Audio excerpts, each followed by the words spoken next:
Nagbabala ka ba na magtayo ng negosyo tulad nito? Kung oo, para sa iyo ang bidyong ito. By the way, ako si Tenos Ray Rice, mahirap hanapin, madaling lapitan. Narito ang ilang mga tips para maging matagumpay ang isang negosyo, mga lodi.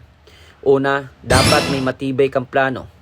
Pangalawa, mga lodi, dapat alam mo kung anong produkto ang gusto mong ibenta sa inyong lugar. Pangatlo, dapat handa mong harapin ang anumang mga problema na dumarating sa iyong business.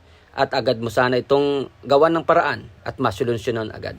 Pang-apat ay mataas na kalidad ng iyong produkto. Huwag mong hayaan na mawala ang tiwala ng customer sa iyo sa iyong negosyo, mga lodi. Yan talaga ang pinaka-priority dyan. Ang panglima natin ay matuto tayong mapagkumbaba.